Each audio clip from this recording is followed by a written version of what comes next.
What is going on, YouTube? Andrew Miller, Shane Black from Hook'emHeadlines.com, the Hook'em Horn Show. Coming back at you all today with our preview, predictions, and kind of a quick break, not quick, but breakdown for the big time Big 12 matchup this weekend, DKR, between number 7 Texas and number 23 Kansas State. Texas is number 7 in the first college football playoff rankings that were released this week. Kansas State is 23. They're below two consecutive Big 12 teams. I believe Oklahoma State at 22 and then Kansas at 21 in the first CFP poll this week. Kansas State 6-2 on the season, 4-1 in Big 12 play. Texas 7-1, 4-1 in Big 12. Each team part of that five-way tie for first place in the Big 12 standings. Again, in a big-time weekend in the Big 12 for college football, you got 3 games featuring the top 6 teams from the conference standings. Even as we speak, we got a game going on right now, TCU and Tech, going on in Lubbock. But yeah, I'm excited for this game, but cautiously optimistic is the term I'll use after kind of putting together my article today on the, every week I do 4 reasons why Texas can dominate so-and-so. This one feels like the most cautiously optimistic of my thoughts on this for the year. I guess for Alabama, I did why Texas can upset them, so that was a little bit of a different mindset there. But otherwise, Texas, I think I feel good saying that Texas can dominate Kansas State if you got Quinn Ewers at quarterback. At that point, you just have the offense running smoother. You can keep Kansas State's offense on the sideline longer, probably a higher conversion rate once you get down within the 25 or the 20-yard line for the opponent. But you got Malik Murphy this week, potential for more turnovers with him at quarterback. He had 2 fourth quarter turnovers against BYU last week and came back and finished the game strong, though. I think in the last 3 quarters, he was much more composed, confident, and hit the throws that he needed to get Texas the 29-point win over BYU. For Kansas State, they're red hot right now. Beat TCU and Houston in the last 2 weeks by a combined margin of nearly 80 points. Beat them each, 41-3 against TCU, 41-0 against Houston. This is the same Houston team that kind of drove Texas to the brink a couple of weeks ago. So tough matchup this weekend. Heading into it, what are some of your thoughts, Shane? Yeah, you mentioned it. Just in general, the Big 12 is kind of on fire this weekend. All eyes on the conference, which is, good. Obviously, Texas leaving the conference after this year, but it's always fun when there are a lot of important matchups. And for Texas, certainly, this is a game where if you win, you put yourself in prime position to find yourself in Arlington on December 2nd. If you lose, you're going to be doing a lot of scoreboard watching the remainder of the year. So big game. I do, think that getting BYU and Murphy's first start was ideal. Like you mentioned, he struggled out of the gate early with a couple of turnovers, but did kind of settle in. And those turnovers, if you have them against Kansas State, that could cost you the football game. So I do think this being Murphy's second start, he's going to be a little more confident. Sark's mentioned it in his pressers that, just having that feeling of being the starter week after week, it exponentially grows your confidence. So the team seems to be confident in him. And, I think we're going to see a good performance from Malik on Saturday. But, all in all, Kansas State's a very balanced team on both sides of the football. They can beat you in a variety of different ways that we're going to get into. And, Chris Kleiman's teams are always really tough outs. Interestingly enough, the only, old quote-unquote Big 12 team that Sark has yet to lose to is the Wildcats. So hopefully he can keep it that way. But, this is a really tough Kansas State team. Started to find their stride. And, I think I hold this opinion. I think a lot of people do as well. They're a little underrated as only the 23rd best team in the country right now. They were, a field goal away from beating Missouri. And that's the top, I believe they're 12th in the country. So Kansas State a field goal away from being 7-1 in the top 10, top 15 team. So this should be a phenomenal matchup in DKR. It's already a sellout. I'm excited. I think the crowd, this is going to be a game where you need the crowd to give you some juice because there are going to be some lulls. We know the offense isn't going to look perfect. And so you really need that crowd juice. And hopefully, another special teams play like we saw last week from Xavier Worthy. But, yeah, all in all, excited. These are the games that, as someone covering the team and as a fan of the team, that you get up for. And that's all we can really ask for. Obviously, this is a big-time game. I think that for Texas, and I'll get into my first point here, why Texas can dominate Kansas State. Sounds weird to say just because Texas is only a 4-point favorite in this one, but I'll get into that in a moment. I just think that, for Texas, this is obviously a big growth opportunity for Malik Murphy this weekend to, be able to perform on this stage where Texas got, Big 12 championship game appearance on the line. If Texas wins this game, this is probably your most difficult game remaining on the schedule. Maybe Iowa State on the road. We'll see there. But, if Malik Murphy can get the job done here, you get TCU on the road next weekend. I don't know how good TCU is looking right now. You really can build up your confidence, your momentum, depending on how many more games he has to start until Quinn Ewers returns. So excited to see what he can do this weekend, building off that, the last 3 quarters he had against BYU. Yeah, let me go ahead and get into some of my points from the article here. My first one, as to why I think Texas can dominate BYU is the ability to ride the ground game, specifically Jonathan Brooks, in zone blocking schemes against a smaller Kansas State defensive front. This Kansas State defensive line, it's not what it was last season. They had 2 critical losses along the defensive line, one being defensive tackle Eli Huggins was a key part, all Big 12 level performer for them last year, off to the NFL. And then you also had, I don't mean to say undeservingly on his part, but I do think Jalen Ford deserved it. We say this a million times, but yes, the Big 12 Defensive Player of the Year last year, Felix Anudike-Uzomah, defensive end. I believe he was a first-round pick, and he's having a pretty solid rookie campaign in the NFL right now. But, Kansas State has replaced Anudike-Uzomah with a solid player in his own right, just a little undersized on the edge. Khalid Duke, I believe he was a same linebacker for them last season. He leads them in sacks. He got about 5 on the season, about 7.5 TFLs. Has most quarterback pressures, roughly 2 dozen. But, he's quick off the edge, got good bend. In that sense, he's a natural pass rusher, but he's almost a guy that can succeed more as like a 7 tech or something like that, where, you can kind of get that quick jump as a stand-up edge rusher. Get the edge on an offensive tackle or blocking tight end and get to the quarterback. I think as someone that has to be a little bit more of a pure like 3 tech or 4 tech defensive end, that's where he struggles a little bit more. He's just, again, 6'4", 245. That's really small for a hand in the dirt guy. And then at nose, I know they have, make sure I say this name right, Uso Sumalo. He is a first-year starter at nose tackle. Again, obviously, the loss of Eli Huggins was, like I said, was huge for Kansas State. Sumalo has not been super consistent for them. He hasn't been all that impactful. I was running some numbers today. He has a run stop percentage of 4% among 18 defensive tackles or interior defensive linemen in the Big 12 that have starting level reps on defense this season. That is I believe it was the fourth lowest among starting interior defensive linemen in the Big 12. So he just hasn't been super impactful. He's missed some tackles for a guy that's 6'4" and I think 330 pounds, 6'3", 330. He's a big guy. He just doesn't move that well. He's not getting to the lanes he needs to fill. And, overall, I think Texas can, open up lanes even with his big body occupying space in the trenches. Brendan Mott is the starting defensive end opposite of Duke. And he's a multi-year starter for them, but he's having a rough season, missing more tackles. He's still a little bit smaller, around 6 foot, lengthwise, he's bigger, 6'5", about 255, but he grades as, I believe, the 4th worst edge rusher among starters in the Big 12 this season.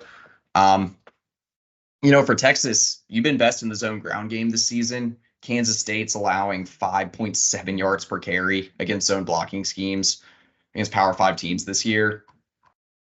Get these guys sealing the edge. Kelvin Banks, Christian Jones, get a good push, some physicality from DJ Campbell. You got Jake Majors, another week to heal up. I think he's looking better week by week in run blocking. And these guys can climb the defense. You got to be able to seal off those second level defenders for Kansas State. They have I think they have pretty good downhill linebackers, but they're not that athletic. I believe Austin Moore is their leading tackler. I don't mean to say this in a negative light for him, but he's kind of like a poor man's Danny Stutzman, former walk-on, ultra aggressive, guy that likes to hit hard. They need him to cover a lot of space to be successful. but I just don't think he's as good as Stutzman. Is that an apt comparison, or is that a little out of pocket? I mean, any Wildcat fan watching this are probably not going to like the way you worded it, but I think it's on point. Like, as a Texas fan, you can expect, his game is similar to Stutzman's, but he doesn't have, that same versatility or, if you kind of spread him out wide, he, like you said, he can be had. So I think it's apt. I think it's fair. I can appreciate it. I believe I was reading earlier this week when doing research, former wrestler, walk on, about undersized, about 6 foot, 220 pounds.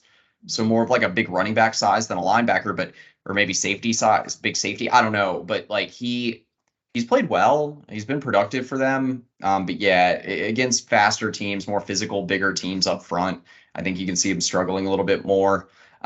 Even against a team like Oklahoma State, you saw what, as someone that watches Oklahoma State a good bit, one of the worst offensive lines in the Big 12 still being able to seal off the second level to get running lanes available for Ollie Gordon. Mizzou was able to run the ball on them a little bit too with the zone ground game. So, I think if Texas, again, DJ Campbell, Jake Majors get to that second level, seal off those blocks, Jonathan Brooks and TJ Baxter are going to have some big old running lanes on Saturday. And we know that Sark's going to feed those two guys. Like, he's going to rely on them, keep the Kansas State offense on the sidelines, win the possession battle, be able to move the chains, get the offense in rhythm. Yeah, no, I completely agree. And with the struggles we've seen, from the interior offensive line of late, Jake Major's no fault of his own, just a little banged up. But having those guys running downhill and getting some confidence that way is going to be pretty big. And getting those Kansas State defenders, on their heels is going to set up the pass game. We know Sark, like you said, is going to come out and run it to, open some things up over the top. And like you mentioned, Kansas State, statistically a very good defense, very frisky defense, but they're not super physically imposing. And that's something that Texas can take advantage of, especially with that Big 12 package, as it's been coined. The 12 personnel with Malik Agbo in there as the second tight end. I think you can use a decent amount of that because there comes a point where, the Texas bodies on the offensive line are just going to be too big and overwhelming. And you give Jonathan Brooks or CJ Baxter, an inch of space, and they'll take that for a mile. So it's going to be on the Kansas State second level to, tackle on first contact, which is tough because JB is one of the best in the country at not going down on first contact. But I do think Texas should be able to get a solid push, and that is something I think we're going to see in the game plan early and often. Last week, we saw Malik Murphy attempt passes, I believe, on 9 of the first 10 snaps. This week, I don't know if it'll be like that. I think we're going to see a lot of the ground game and then a lot of shots over the top. And I think Sark's going to want to, impose his will early and often. And you got to do that up the middle. And, looking at it, kind of, bridging to a second point, with the interior offensive line struggling in pass pro, I mean, of the 9 sacks this year given up, I believe 5 have been given to DJ Campbell. 3 have been given to Hayden Connor. And like I said, by just pushing those defenders back, you're going to give those guys more confidence, give Malik more time to throw. And when Malik has time to throw, he's a dang good quarterback. But, the couple of turnovers we saw is when he was immediately under pressure. And some of those turnovers could be really costly on Saturday. So, yeah, I completely agree. It all starts with the rushing attack on Saturday. Yeah, because I think Kansas State's going to come out of the gates loading the box just to try to get some additional manpower up front to stop the run. But like you said, Texas relied early and often on the passing game last week, and it had its faults. BYU tried to send some pretty tricky pressures at Malik Murphy. It resulted in a couple of turnovers. But, I would expect that Kansas State's going to show some simulated pressures at Malik, make it tougher to read those, read the defense at the line of scrimmage. But yeah, I like the idea of Malik Agbo. I was actually kind of thinking that earlier today that, you can really seal off the edges and give the running back some room to run off tackle. If you, get a guy that's as big as Malik Agbo, what is he, like 285, 290 pounds, but can still move and, climb defenses. If you got double teams or even one-on-one against a guy like Brendan Mott or Khalid Duke, where he's got like 50 pounds on them almost, that'll, like you said, that'll be really physically imposing, and I think that'll be a good game plan, or at least a good package of up Sark's sleeve for the and I think weekend. I know JT Sanders, it's an ankle injury, but since that injury, he hasn't been as strong in run blocking of late. So hopefully that just Or pass continues. blocking. I just want to Yeah, mention that because he was, yeah. and so hopefully that just hopefully you can blame it on him being a little banged up, and that just progresses as he gets healthier. But that's another reason to have Ogbo in there, and we know Gunnar Helm is more than capable of running routes down the field. So I wouldn't even mind. You have your 5 offensive linemen. You go 12 personnel with Ogbo and Helm. Kansas State's going to have trouble breaking through there. Yep, it's true. I think that part of the list kind of speaks for itself because I think the run game is where Texas can get an edge potentially on offense. The tougher part is going to be the passing game. In Kansas State, they have an experienced defense. I think their secondary is better than BYU's. I don't know if they're more athletic though. Maybe a little bit more. They play that 3-3-5 flyover defense that gives Texas some issues. BYU was more of like a multiple 4-3 defense, so a little bit of a different look there. But I think Kansas State, the game plan again is probably going to be some simple first read passes and potentially hit them over the top with some deep shots. Kansas State, I ran the numbers today. Kansas State is one of 3 teams in the Big 12 that has allowed at least a dozen deep ball completions this season. They've also given up, let me see if I can find it here. Yeah, they've allowed 467 yards on deep balls. Also, I believe 4 or 5 touchdowns. They're prone if you can connect on the deep ball. They haven't played many offenses recently that are able to connect on the deep ball. And TCU's working in a new quarterback. Houston, they were effective against them. I'll give them that. Donovan Smith was playing really well heading into that game. But yeah, I mean, Mizzou, Oklahoma State hit a deep shot or two against them. And then even UCF was able to have some success there. So if those teams are getting the job done in the deep ball against Kansas State, then Malik Murphy has a good enough arm. I think you can find Adonai Mitchell, Xavier Worthy, someone like that over the top. We mentioned it a second ago. Kansas State's probably gonna be loading the box a good bit especially early on, to try and force the game onto Malik Murphy's arm.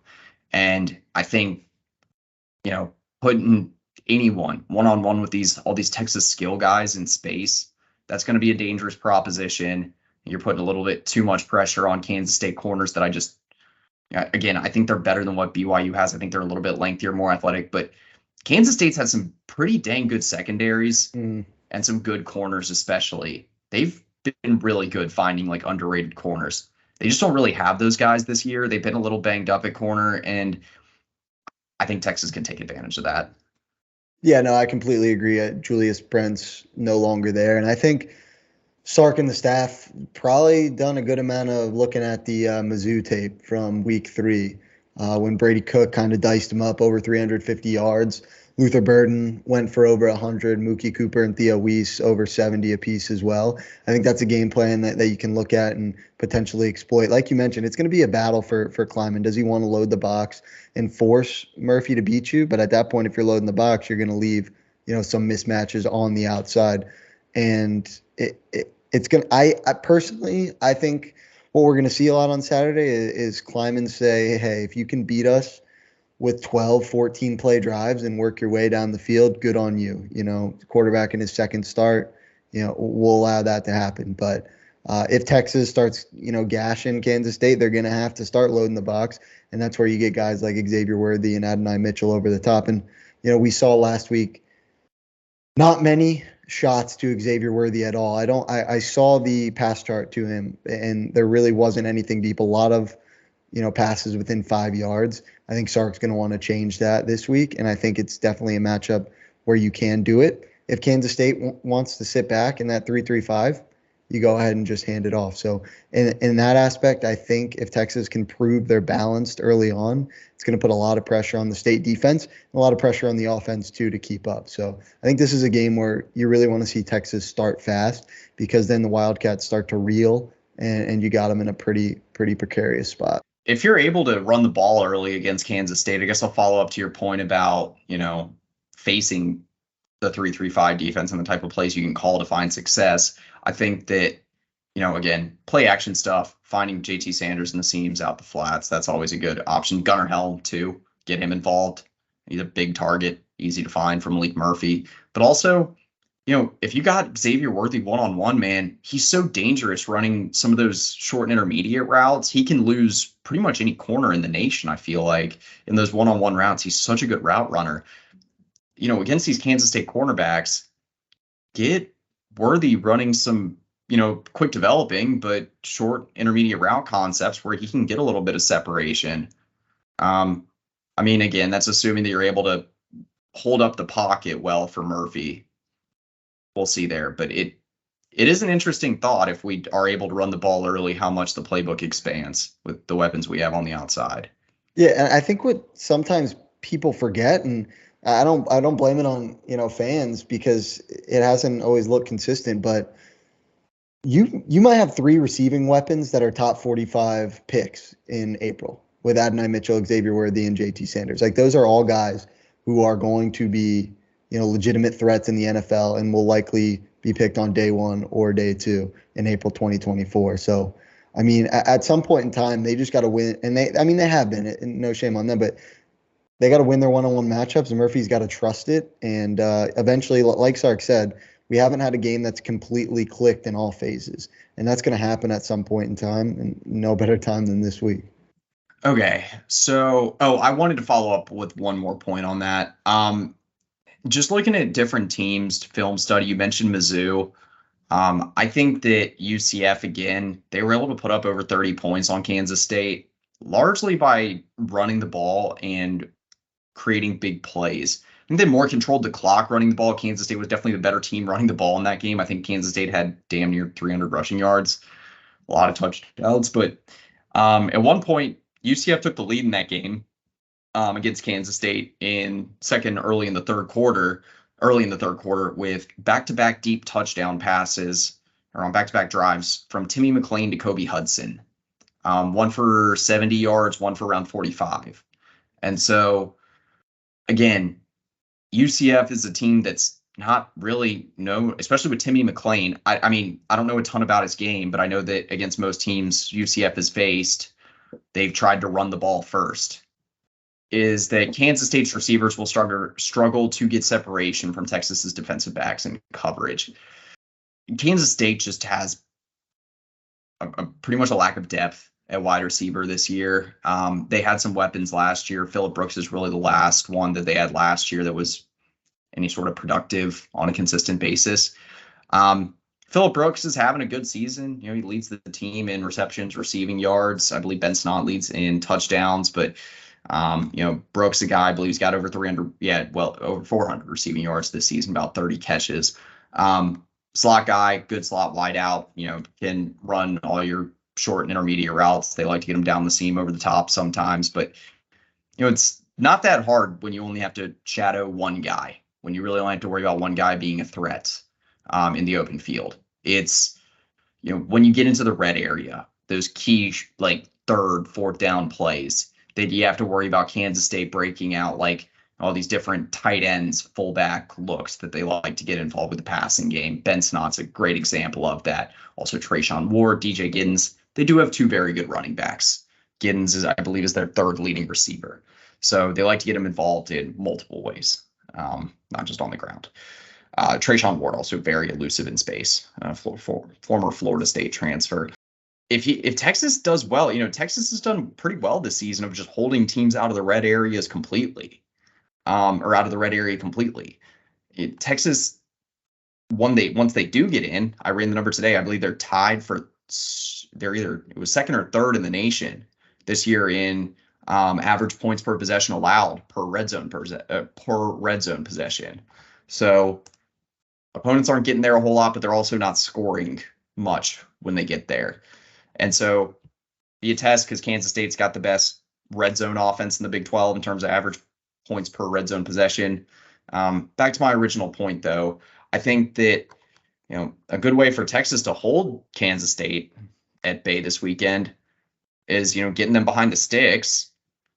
Get some stuff. Get a run stuff here, there, 1st, 2nd down, set them up 3rd, 6 or longer. You put the game on Will Howard's arm, Avery Johnson.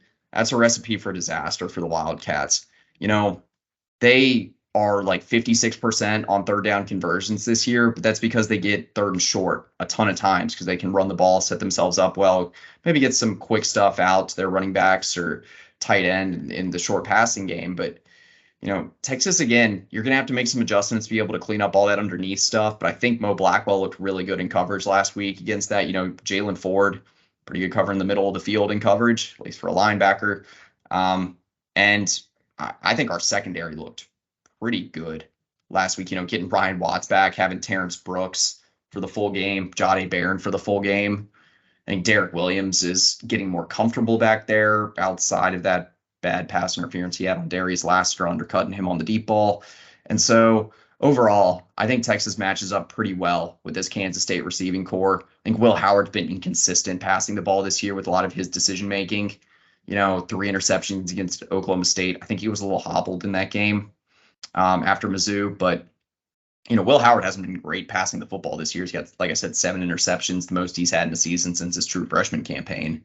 Avery Johnson, when he's in the game, he's electric, really good dual threat quarterback, really talented, but they're keeping the offense very simple for him. Again, a lot of first read looks, pretty simple route concepts, a lot of RPOs. So I think Texas set up well to defend this weekend. I'll get more into this point in a second, but I think this is easily the best defense that Kansas State has faced all season.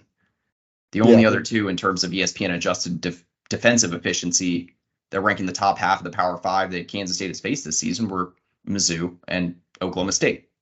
We saw what happened in those two games.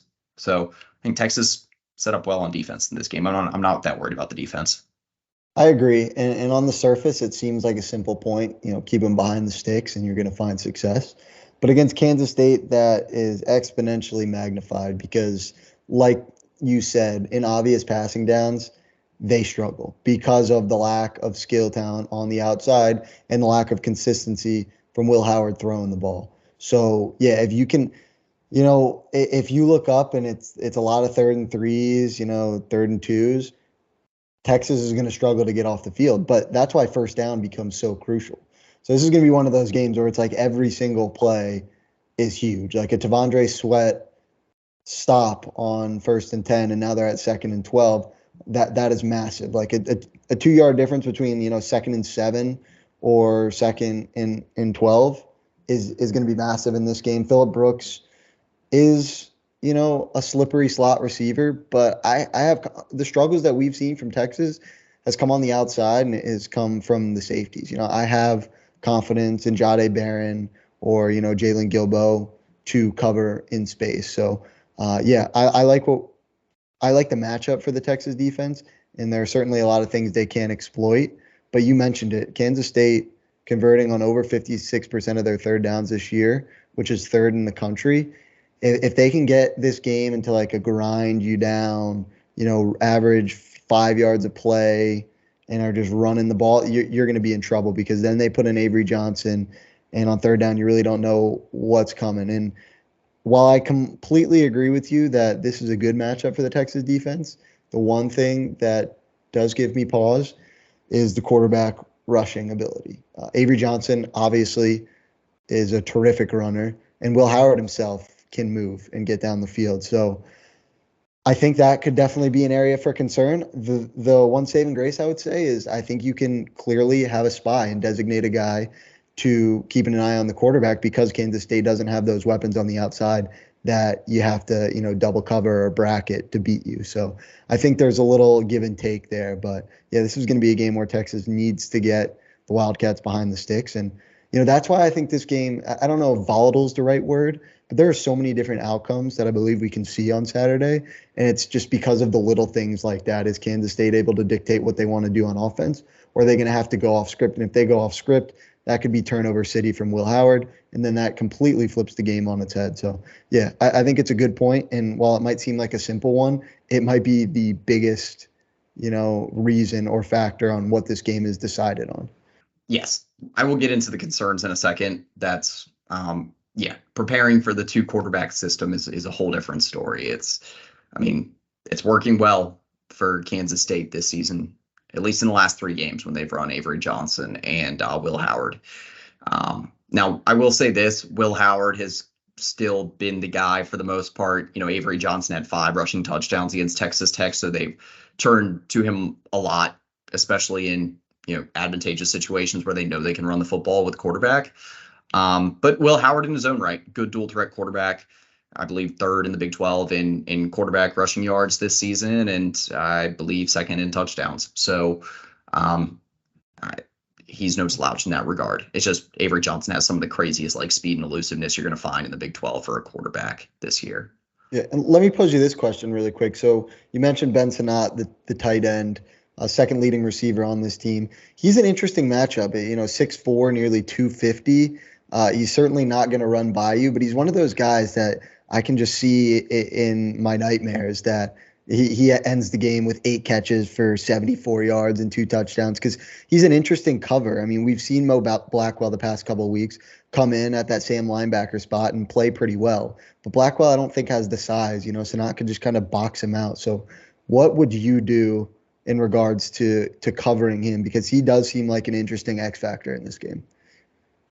Yeah, I mean, first of all, you got to make sure that your guys aren't getting chipped before they get to that's the thing. That's why Kansas State is successful in running a lot of these different fullback, tight end, running back routes that end up leaking these guys open in the end zone. I don't know if I believe that was off camera that I was mentioning this to you, that Kansas State has the most red zone touchdowns on underneath routes this season of any team in the Big 12. They got 5, and 4 of those are to running back, wide receiver, tight end. A lot of those are to Ben Sinnott. And I think that for him, he always poses a threat, whether it's in the receiving game or as a blocker. Line up in line in the backfield, multitude of ways they like to use him. So first of all, you always got to keep eyes on him because he is their biggest threat. I'd be more worried for Texas about just playing your own game, and to not get lost in the matchups. Because here's the problem: is if you start focusing too much on Sinnott, then Avery Johnson can rush for a touchdown. Will Howard can rush for a touchdown. They can get DJ Giddens or Trayshawn Ward for a touchdown. That's the thing that I noticed was, Ben Sinnott scored a touchdown against Oklahoma State when Oklahoma State had a linebacker that had his eyes in the backfield for too long. You have to be aware this is a really good team once they get into the red zone because they can score in so many ways with so many different players, mainly on the ground, but also, again, leaking all these guys out into the receiving game. But the good thing is you don't have to worry about a Deuce Vaughn type that can make you miss in space this year. Giddens and Ward again are good, but they're just not a Deuce Vaughn level. So that's one of the reasons for optimism in that regard. I guess my answer would be don't focus too much on one guy. Another thing, I guess actually last thing I want to mention on this, one of the reasons why I think Texas can set the tone pretty early in this game is that on defense, again, I have faith that they can stop the run out of the gates because I think that's where Texas's focus will primarily be heading into the game. But also, Texas has done really well. Actually, I guess I didn't know how well they had done, just statistically, with the first quarter pass rush this year. They ranked third in the nation, or third among Power 5 teams in pressure rate and 5th in sack rate in the first quarter this season. They also, I think it's 5 sacks in the first quarter they had this year, most in the Big 12, most quarterback pressures in the Big 12 too. So that for me says, you can get some early pressure on Howard. If you get a turnover from him early, that's huge.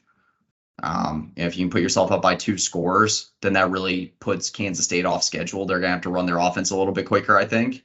And that kind of takes them out of character. So, Texas, you got to play all 4 quarters. Obviously, it's been an issue this season to, not start or finish games strong. It's not been a 1 quarter or 1 half issue this year. They've been in weird situations. Houston was kind of a second half letdown. OU, I feel like the first and fourth quarters were the worst. So we'll see. You got to play a complete game, though, not 45, not 30 minutes. My last point is that I mentioned it earlier. I don't think Kansas State's faced a defense as good as Texas is this year. Namely, I don't think they faced a defensive line near the level of Texas's. Now, I want to say one thing before kind of getting into this point. I've heard a lot of talk this week about Kansas State having the best interior offensive line that Texas will face this season. Now, as someone that spends a little too much time looking at, line analytics in football, or I guess analytics in the trenches, probably a good way to put that. I don't agree. I think Cooper Beebe is really, really, really good, but I think the rest of Kansas State's interior offensive line is average to below average. Beebe does a lot of heavy lifting there, but when you're talking about a Texas defensive line that has T'Vondre Sweat and Byron Murphy, along with another guy like Barron Sorrell that is really good in run defense and can affect the passer. You can neutralize one of those guys, but Kansas State's other interior offensive linemen, senior center Hayden Gillum and right guard, I believe Hadley Panzer, I believe that's his name, at least pronouncing it right. It's these guys, they grade out as average to below average when you combine them to pretty well below average the Big 12 in run blocking. They like to run a lot of gap stuff, so that's just emphasizing getting Cooper Beebe out, getting him to pancake defenders in the open field. We've seen it happen quite a few times this season, especially last week against Houston, had a big hit there in the open field against the Houston DB. But they got KT Levinston at one of the I can't remember which offensive tackle spot at the moment. I believe left tackle, and then you got Cooper Beebe. So I guess the left side of the offensive line, unless I'm mistaken on. Yeah, Levinston is left tackle. Yeah. So the left side of the line is fantastic, NFL caliber. Right side of the line, not looking so good. So, when you're, it's always an interesting, I mean, you made the point, but it's always interesting to me why I see floating around Twitter, like Kansas State's got 3 offensive linemen with a combined 157 starts. It's like, yeah, I mean, experience is a good thing, but if they're just not that great, then at some point experience does not win out if the talent and the production isn't there. So yeah, it's great that they've started a combined 157 games between the 3 of them, and obviously Beebe is terrific and he's going to be an awesome player on Sundays. But like you said, other than that, there's some areas to exploit here, and we've seen the Texas defensive line do it. They almost fell into a little bit of a lull in the second half against Houston, but last week they were pretty phenomenal. Guys like Justice Finkley, Jamon Tapp getting their turn to shine with Ethan Burke out and have played really well. So yeah, I completely agree with you. I don't really like that narrative that experience is always the deciding factor. I'd rather have a younger guy, a guy who's more green but has a ton of talent and he has the production to back it up. So yeah, and so yeah, completely agree with you there. Here's my point on the whole thing is that I think that it's not just one area of the game that Byron Murphy and T'Vondre Sweat affect. They're fantastic, and I think rushing the passer, getting that really solid interior pass rush presence, and then also defending the run. T'Vondre Sweat was just a run stopping machine last week. Again, I mentioned that 21 run stop percentage. I think that was second among Big 12 interior defensive linemen, but he was the only one that was above 15 that didn't have a missed tackle. So he's been fantastic. Obviously, both of them they're the 2 highest graded interior defensive linemen this year in the Big 12. I think T'Vondre Sweat, he's either second or highest graded in the Power 5. So that's the thing. You can neutralize one of them. One of them can still wreck shop. To a broader degree, I think that, Kansas State, they've struggled to run against some decent defensive fronts this year. Houston, I think, kind of bowed up and really showed that they could stop the run against Texas. Unfortunately for Houston, I think they sold out to try to stop the run against Kansas State, and they were okay doing that. They just got exploited through the air and, just weren't able to move the ball on offense. To a broader note here, I think that, Sweat, Murphy are 2 big reasons why Texas probably has the best defense they've had under PK. They rank 6th in FEI adjusted defensive efficiency and 6th in ESPN adjusted defensive efficiency. The second best defense that Kansas State has faced this year was Mizzou, and they're 22nd in adjusted defensive efficiency. So 16 spots lower. I think that Texas this weekend, I think you got the edge on defense as long as you can take care of the money downs. Texas has been good in the red zone and on money downs this year. As long as you take care of the underneath stuff, you're good. long as you prepare for the two quarterback system, the dual threat. These are concerns I'll get to in a second, but I don't have a whole lot more to mention on this. I just think that Kansas State's interior offensive line a little bit overrated just because of BB. I think BB is properly rated. I think he is great. I just think the other two aren't holding the same weight that he is. So, yeah. Yeah, completely agree. And to stop a defensive line like Texas, it takes a whole unit. Offensive line is one of those things. I mean, we see it for the Longhorn offense. Just because you have one or two, super consistent, terrific linemen does not mean that cohesion is all there. So, yeah, I completely agree. It's something that Texas can take advantage of. We've seen Texas take advantage of it all season, and I'd be surprised if that wasn't the case on Saturday. Yeah, and not to mention, Justice Finkley getting these additional reps at edge. I think he's our second best run stopping edge. I think that's fair. Yeah. It's going to be harder for K-State to run some of this gap stuff when you got so many capable run stoppers up front that are pretty good covering sideline to sideline. I think Benda's really, really good in that regard. If we're getting Keaton Crawford extra reps, that's where he does excel. This is probably a good game for Keaton Crawford. If you think about it, you don't have to follow super complicated route concepts. They're probably not going to attack you over the top a whole bunch. And so you could just work on contesting space and being quick, getting to the ball carrier, finding the ball. Benda too. I think this could be a good game for him. Anthony Hill, coming off the edge. I would also like to see some inside pressure from Hill. I think that if I mentioned this actually in the article, so this would probably be a good thing to mention here is, I think that if you got I think if you got maybe Sweat taking on BB and then you got, Murphy on the field too, he's taking on a double team and eating that up. Heck, send Hill on a delayed blitz. Agreed. And this is going to be one of those games where you almost need to get the quarterback back down as soon as possible because, like we mentioned with Howard and Johnson, they're able to kind of roam around. They'll pick their spots and they'll take advantage. And what starts as an 8-yard gain ends up as a 25-yard run down the field that could be a backbreaker like we saw against Oklahoma on the last drive. So, yeah, I completely agree. Use Hill in some pass rushing scenarios. I also like what you said, delayed blitz. I think that's the best way to go about it. Hill's become smarter as the season has progressed, and he's not just kind of running with his hair on fire. He's being really poignant with, that pressure. And I think that could be, crucial for the Texas defense. Yeah, and it can't be overlooked that Will Howard's probably one of the best quarterbacks in the Big 12 throwing on the run. If you run those delayed inside blitzes, you really stifle his ability to get outside the pocket quickly and to find an open target. It dramatically increases your chances as long as you're not getting guys like overrunning the quarterback and stuff. But Hill's shown this season that he's a very capable inside blitzer and off the edge. But I just think that, if you can, I mentioned this in the article, that's a big way that Oklahoma State beat Will Howard is they forced him to sit in the pocket. They played really good edge contain.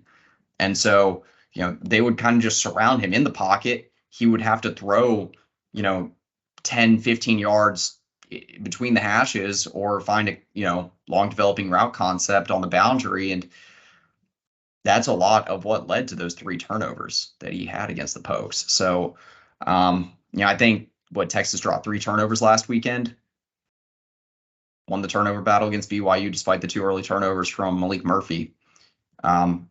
This is a good point to transition away unless you got anything else on. Okay. So, transitioning here to my concerns for this game, turnovers. Turnovers is going to be a huge part of this game. Possession battle, I think, is big just in terms of which box score team stats matter the most. But, Kansas State this season, it's a similar story to BYU in the sense of how important it is for them to get turnovers because of how much they can bleed the clock with their, 2 quarterback system, their solid ground game. But they are 0-2 this season when they lose the turnover battle and against Power 5 opponents. And so, if Texas can come out of this game with a +1 or a +2 turnover margin, I have a hard time seeing Kansas State walking away with a win. I think that Texas easily wins by double digits if you walk out with turnover margin +2. That's wishful thinking. I would imagine if we had Ewers, it'd be a different story.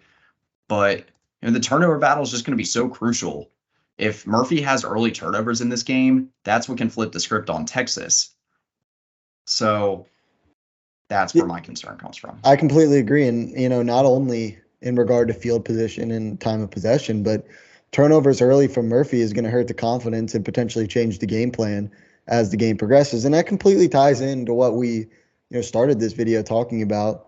Kansas State, their script. And if you're the team that can force the turnovers and get Kansas State to start reeling because they're down 10 or 14 points, it changes the whole dichotomy of this game. And yeah, the turnover battle is big in every game, but this game, it's even more magnified with Murphy's second start. Howard giving up the ball a little more than he has in seasons past. And I completely agree with you. If Texas is able to win the turnover battle, there's no reason other than, like a couple fluke special teams touchdowns or something of that nature that they lose this football game. Or red zone stuff. Yeah. Yes. And that's what leads me to my second concern here is the red zone battle. Kansas State, I mentioned this, not only are they the best offense in the Big 12 in the red zone in terms of scoring efficiency, they are, I'll take a look here, but I think they are one of the best in the FBS. And then on defense, they are. Yeah, in offense, the scoring percentage are 12th at nearly 95%. That's total scoring percentage, not just touchdown percentage. They are second in the nation, though, in points per possession in the red zone. Oh. So that means a lot of touchdowns too. If you're 12th in scoring percentage and second in touchdowns that are in points per possession, that naturally means you're scoring 7 more than you're points per red zone possession, mind you. Yeah, but naturally, if you're higher in points per red zone possession than you are in red zone scoring possession, you're going to be scoring 7 more often than you're kicking 3, which in this game is going to matter. Yeah, matter big time. And so this is crazy, right? So there's 4 teams in the FBS that are above 6 points per red zone possession. Kansas State is one of them. Wow. They're scoring touchdowns on around 83% of their red zone possessions. And they're mostly doing it running the ball, but they got 12 red zone touchdowns in the passing game too, which in and of itself, I believe is second most in the Big 12 this season.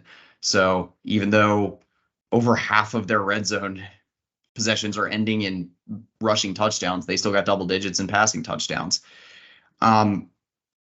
In total, they have 3 possessions out of 40 this year that have not resulted in points, which is just mind-boggling. So my reason for hope, and here, before I get to that, and that sounds really bleak, putting in my reason for hope in this game. Before I look at Texas's red zone offense numbers, because we all know that those are pretty bad. Red zone defense, both Texas and Kansas State are phenomenal this season. Texas second best in the FBS this year in points per red zone possession allowed. Now, Michigan is far and away the best. Michigan has only had 9 possessions in the red zone on defense. Let that sink in. 8 games, their opponents have gotten into the red zone 9 times. You know what? I do, and I'm surprised we haven't talked about this before.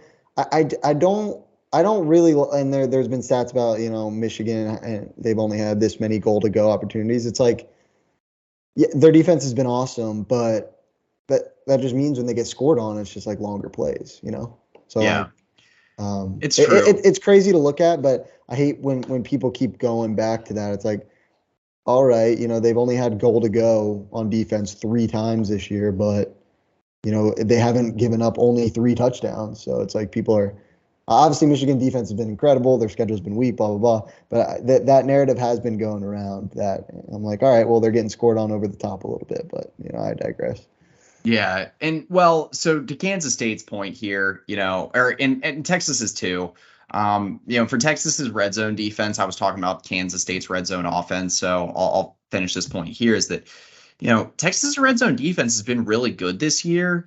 I think the most impressive part to me is that the majority of possessions they've held to just field goals. So, whether you're looking at it from just a perspective of like, are you stopping opponents? Because opponents are only scoring on about 68% of red zone possessions against Texas. So that in and of itself, very impressive. Some due to turnovers, some due to goal line stands. You got a good mix. Not many missed field goals either. So, they still had to earn it in that regard. There's some teams that might be missing some 30, 35-yard field goals there once they get into the red zone. They, can really balloon those numbers. But Texas had 22 red zone possessions against. 15 times opponents have scored. Only 6 of those are touchdowns. So they're allowing around 3.1 points per red zone possession. So they've, again, been phenomenal in that regard. Kansas State, though, not super far behind. Yes, Kansas State has allowed, they've allowed points on 80% of the red zone possessions on defense. 50% of those are field goals. So, or 50% of the total possessions, well over 50%. Yeah. So about 65% of those. Anyway, I'll edit that out. Point being that, yes, both teams are very good in the red zone. Now, where the woes come into play here is that, Texas's red zone offense has been not great, especially Abysmal. recently. Yeah. It's been abysmal of late, and it cost them their only loss of the season. So, yeah. And they're not worst in the Big 12, so there's that, but they're not good. There's no two ways around that. They're bottom 20 in the FBS in points per red zone possession, about 4.3. And they're scoring touchdowns on fewer than half of their red zone possessions this season, which is weird too, because Texas has been pretty good in the red zone the previous 2 years.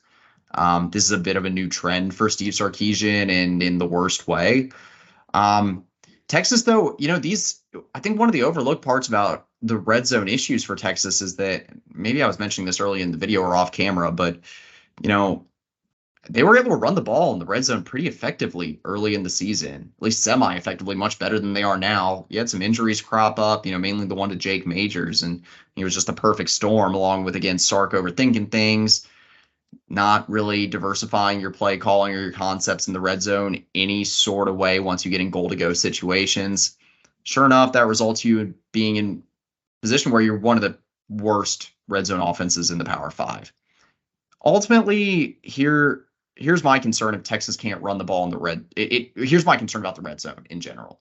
If Texas can't run the ball in the red zone this weekend, I think they're pretty much screwed against Kansas State, because Kansas State has allowed one, and I count one, passing touchdown in the red zone this season.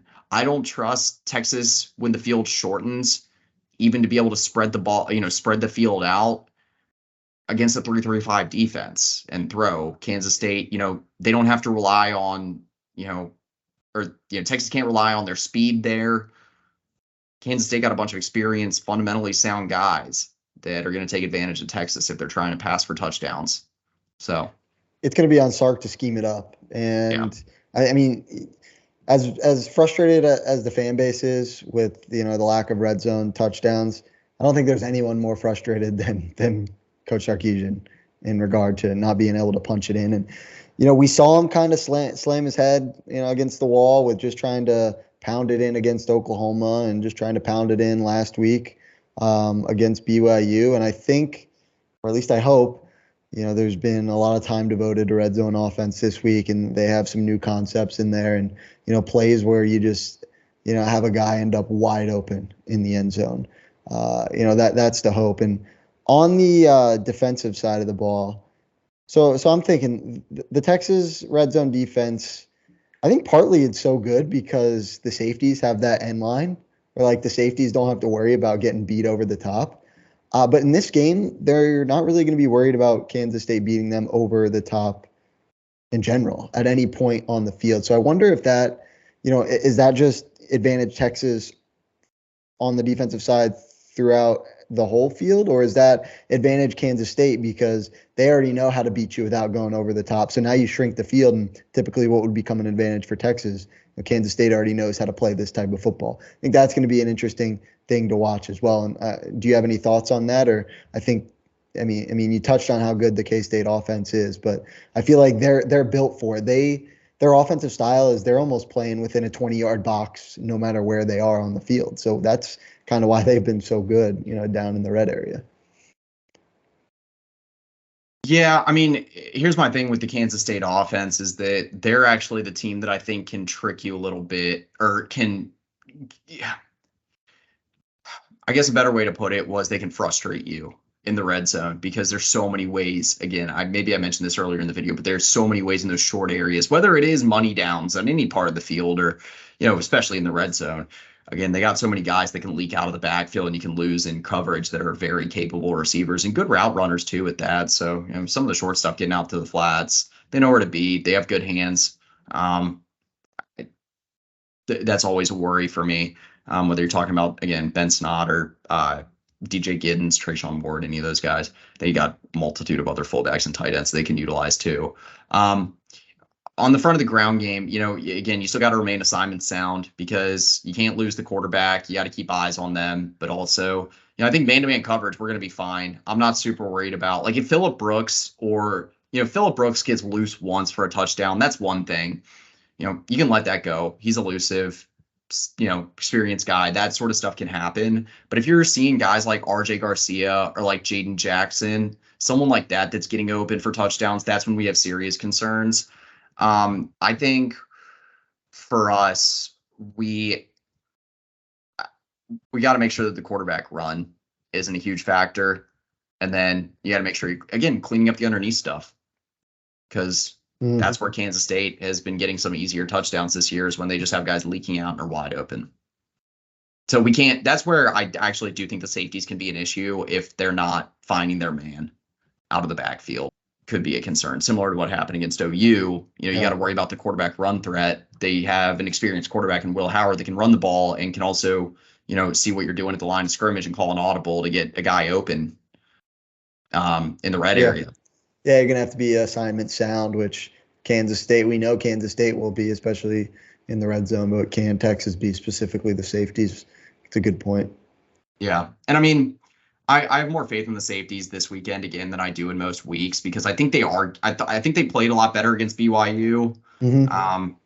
It was a better matchup for them against BYU, obviously, than it was against Houston. Houston just really was the worst matchup for the safeties possible. But yeah, I think that Kansas State too is a decent matchup for them. Do you have anything else on that point though? I think the red zone stuff, you just gotta take care of business. I mean, the fact that Kansas State's scoring 2 points more on average per red zone possession than you got to limit that. Yeah, it's going to be another battle within the war on Saturday. Yeah. And then again, all these concerns are very broad concerns that I think most people have. But I mean, it's, while Texas, I think they will be ready for the 2 QB system in their ground game, man, I just don't think it's possible to prepare for every phase of this K-State ground game. They've got 2 running backs that are really good. This Big 12 this year is loaded with running back talent. It's insane the way the different running backs in the conference have emerged in the last 4 or 5 weeks. But Kansas State has 2 really good backs between DJ Giddens and Trayshawn Ward, 2 guys that are among the top half. DJ Giddens is one of the highest rated rushers in Big 12 this season. Trayshawn Ward also ranks in the top half. 2 guys that are averaging around 6 yards per carry. That doesn't even mention the quarterbacks. They got fullbacks too that can hand off the football to if they want the more power run situations. Avery Johnson worries me just from the perspective that he can shake you in space. We saw situations where Texas was having trouble containing Dylan Gabriel in the tight windows. He was making guys miss in a phone booth, and that's something that Avery Johnson threatens. And so you got to worry about that. Will Howard is a very smart quarterback running the football. He knows when to tuck it and run, knows when to throw it. It's just you can't give Will Howard the freedom to decide whether he runs or passes, because then that's when he's got you. That's when Kansas State can stay on script, effectively move the chains, control the clock, wear you down on defense. And so I think you got to be prepared for these guys, because at the outset, I do think Kansas State going to try to run the ball, set the tone there. I'll be interested to see who gets the ball first in this one. Texas, I believe, has deferred every single time they've won the toss, which has then led to, if the opponent wins the toss, they're deferring because they're like, all right, well, we know Sark wants the ball in the third quarter, so we're going to give it to him right away. So it's honestly not a bad game to get the ball first, honestly, but. It's not, but at the same time, you want to avoid that situation where BYU had that 10-minute possession. Yeah, yep. in the third quarter. That's so, yeah, I mean, I think it matters a lot who gets the ball first in this game, just from a clock management perspective. Yeah, But it's fair. overall, yeah, I mean, these are two really good dual threat quarterbacks that, sure, they're not the best through the air. Will Howard better, more polished at this point than I think Avery Johnson, but Johnson has a few passing touchdowns this season. He can still do that. It's just gonna be simpler reads. My thoughts are you got to have someone spying the quarterback when Avery Johnson's in the game. Sometimes Will Howard. It's just more likely that they're going to run the ball when Avery Johnson's in the game than they will with Howard. Howard a lot more scramble attempts than design QB runs. And then for the ground game, I don't think you really have to take yourself out of character too much. You probably don't have to devote too many extra assets to stopping Giddens and Ward. You just got to make sure you're making tackles in space. Ward's a guy that just is very elusive, very quick, but once you get contact on him, he falls more often than not. But Giddens can break a lot of tackles. I believe he's averaging a little over 3 yards after contact per attempt, one of the best in the Big 12 in that regard this season. So, we haven't had a ton of issues with missed tackles this year, but it has popped up here and there. And so we got to be on the right end of that this weekend. Yeah, I think it goes without saying that preparing for two quarterbacks is a little tricky, and I think in that Kleiman is pretty flexible. And since Will Howard's returned from injury, he's been taking a bulk of the snaps. But if Kansas State is stale on offense in the first couple of possessions, and he throws in Avery Johnson, and Johnson starts finding success, I would not be surprised if he continues to ride the hot hand and go with what's working. So in that sense, it's probably been a tough week of game planning and practicing for the Texas defense, because while they do have some similarities, you got to prepare for two different guys. And that's a bit unfortunate because, like I said, Texas can have success against one guy and Kleiman's just going to go to the other one. So you really got to be on your toes and ready to stop two different type of players. But, yeah, you mentioned it in general. Don't let them beat you like Dylan Gabriel did. I think they're going to be more keyed in on the quarterback run. That's probably been a big point of emphasis this week. Deploy guys like Anthony Hill, Mo Blackwell, David Benda. And you got a lot of athletes on that second level that you can use to defend the quarterback running game. So I think hopefully that, Texas, now that they're expecting it, should be ready to defend it. Yeah. And, overall, too, I do think Texas is going to give up some yards this weekend. Against gap stuff this season, Texas has been pretty good. They just haven't faced it a ton. Really, no one in the Big 12 has been super effective stopping the run against gap running attempts, which is interesting, given how many teams are good at running the ball on zone attempts. Here's the good news for us, right? So I'm ending my concerns part on hopefully a bit of more of a positive outlook on the rushing statistics on defense. So Kansas State, right, is best in the Big 12 when it comes to defending gap rushing scheme or gap rushing attempts.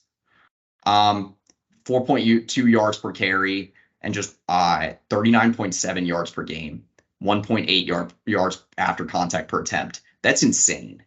Being that effective, containing gap schemes. Maybe they just haven't been playing teams that run the ball in gap schemes all that well. I think Houston and TCU both run a lot of gap stuff, and so that would make sense. But Texas this year hasn't been too bad. 5th in the Big 12 in yards per attempt in gap stuff, and then 1st in the Big 12 in stuff rate. How many yards per attempt do you think Texas is allowing against gap blocking schemes? 3.9. Mind you, I just said Kansas State's leading with 4.2. Oh, 3.1. No, sorry. Leading. Okay, I see what you're saying. I don't know. High 4s. 5.2. Okay. Now, there's teams like UCF that are allowing 8.3 yards per attempt this season. That's an issue. But my point here is Texas has done decently well against gap schemes. 5.2, not great, but again, still upper half of the Big 12. You got best stuff rate. You also have the third best success rate on defense. So Texas has done pretty well against it. I think when you're preparing for it, a little bit easier. I'd be My, curious if you took out the outliers too. Like you took out, the standard deviations on both sides. That probably shrinks a ton because obviously when you're looking at statistics like that, 170-yard rush and it just completely throws everything out of whack. So yeah, but I still think it's important to contain the big plays. I mean, that's agreed. Yeah. fair. The thing for the thing though for Texas, and I think one of the biggest reasons why they've given up that many yards is because OU ran a ton of gap stuff for some of those big plays against us. Kansas technically did too because of all their option stuff. But we still contained the run pretty well against Kansas. So we faced some tough teams there. But yeah, I mean, Kansas State far and away the best gap or team running gap schemes. They also run it by far the most. They have 158. Next most is West Virginia with 107. But anyway, the rosy outlook on that is that Kansas State is best in the Big 12 defending gap schemes because they defend that all year in practice. And then they're worst in the Big 12 in defending zone schemes. So we're a good matchup for them in that regard. Yeah. So anyway, I think it's prediction time. We devoted a lot of time to this video, but I think rightly so. This is one of the biggest games of the season. I did my preview and prediction today, so I've got my score that I'm pretty confident with. Okay. I'll go first. I said that Texas wins 30-27. I think we hop out to maybe a 14-point lead, like 25 minutes into the game, maybe 14-3. And then Kansas State has probably a couple long drives in this game. I would not doubt that they have at least 2 6-7 minute drives.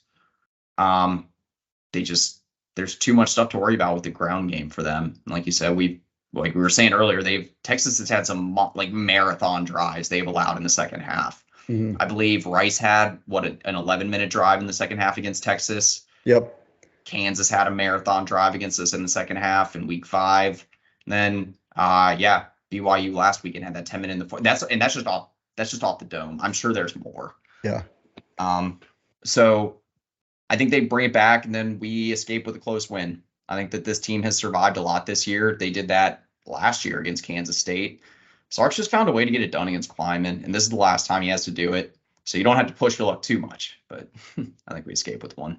Yeah. It's definitely going to be a bit of a stressful Saturday. I don't think this one's coming easy. If Quinn was in there, obviously, I'd have a bit more confidence just because, I think his experience and what he can do in kind of the mid-level passing game would be huge against this defense.